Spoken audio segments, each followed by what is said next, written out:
Welcome to Coordinating Your Chaos with the Blended Mama. My name is Teresa Stone.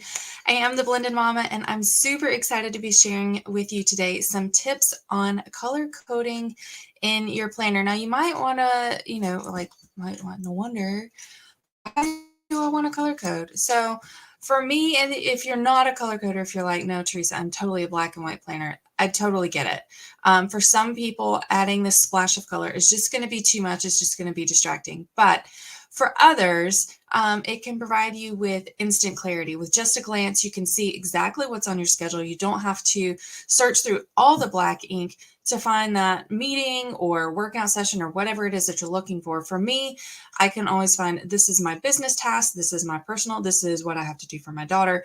Those are some of the categories that I use for my color coding. So it's easy for me to find the piece of information on my page without having to read everything. Another way you could use color coding is to actually assign priority for your tasks. So you could use red for high priority, yellow for medium, green for low. So it really just depends on how you want to do it. But that is another way to color code and another reason to do that.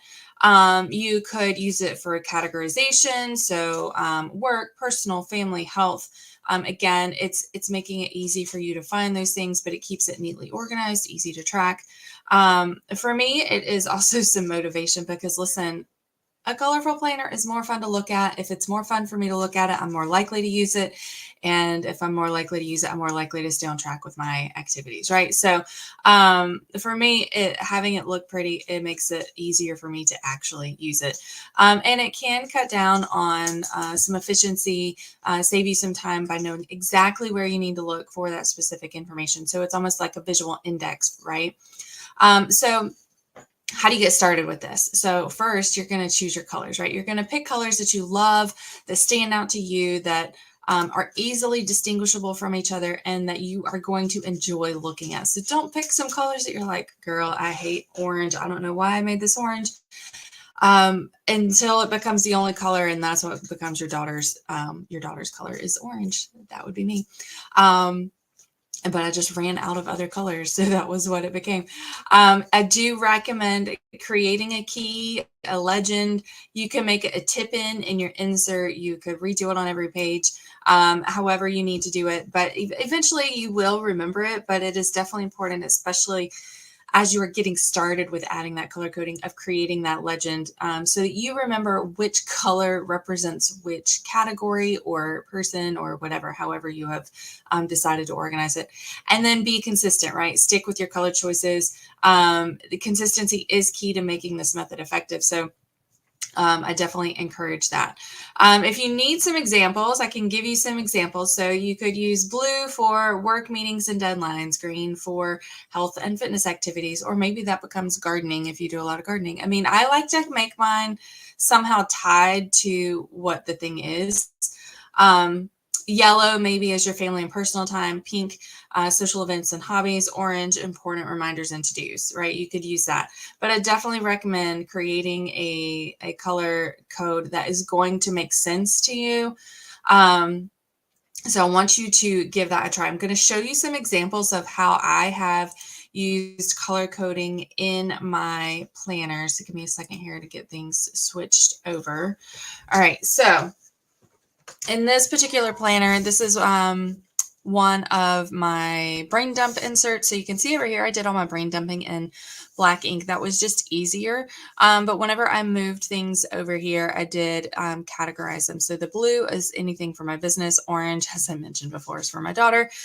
Green is networking. I do have other colors that they just didn't end up in this week. Like purple is my self-care because purple is actually my favorite color. You don't see it a lot because I just don't have a lot of purple. I wear a lot of the teal turquoise kind of colors, which I love, but purple is technically my favorite color. So that was my self-care. Pink was pink was something different. Oh, pink was a different business group that I was part of, so I could keep track of those things separately. And my husband is bringing me my smoothie, so thank you, dear. And so again, keep up with or create one. Let me go 1 second. That goodness. I forgot where I was. This is what happens when people come into my office and distract me, and then the cats just open the door too. So this is real life in Teresa's household. Let me show you. Oh, I do have another. So here I used color coding with different color ink. You can also use highlighters or markers to color code. So in this instance, I was using I didn't color code all the tasks. What I did was I color coded things that were part of my 12-week plan. So I use a 12-week planning method for my business. And so I was keeping track of the tasks that were specific to my 12-week plan so that whenever I created my execution score down here, I could easily calculate it because I could see the individual tasks that were associated with my 12-week plan.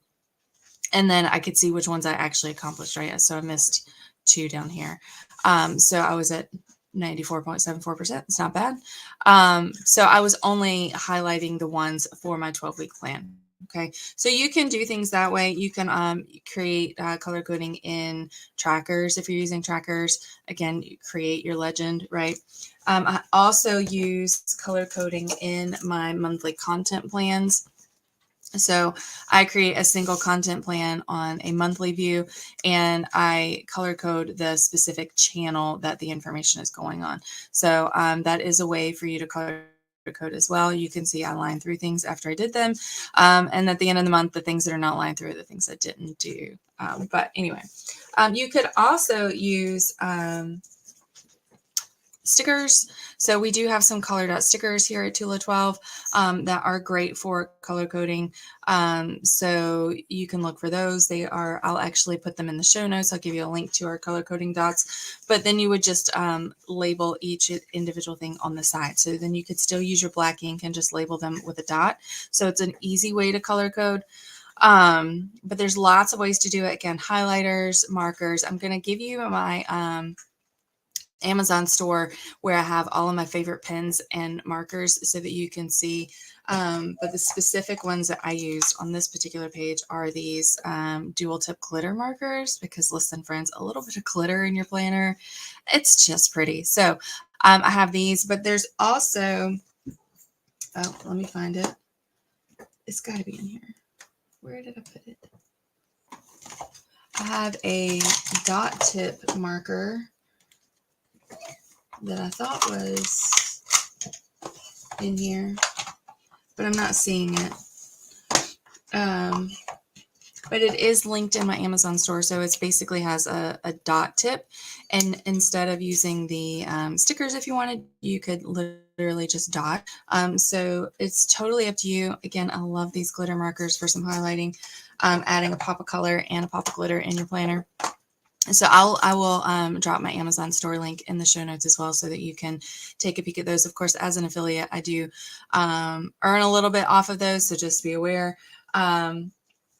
And yeah, so I am excited to share about this color coding. It is one of my favorite things to do. It does eventually come a little more naturally and it just becomes part of your planning process. So if you think maybe you're going to be overwhelmed with it, I just encourage you to give it a try. Again, it helps for me specifically, it helps me to find the information in my planner a little bit easier because I know what color I'm looking for. So again, it's important to be consistent with your color choices and have a legend, especially as you're getting started.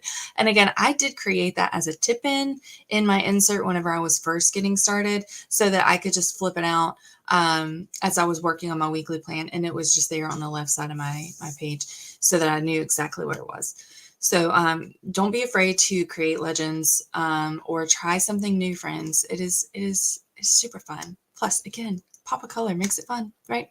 Okay, friends, thank you guys so much for joining me today. Use that like, share, follow button, subscribe if you are not already subscribing so that you don't miss any more of my fun tips. But I look forward to seeing you guys later. I may or may not have a video next week. We are headed to conference on Monday, and it is going to be a busy week. So if you don't hear from me next week, that's why, but I'm going to do my very best to keep things as normal as possible. But I look forward to seeing you guys, and I'll hope you guys have a fantastic week. Take care.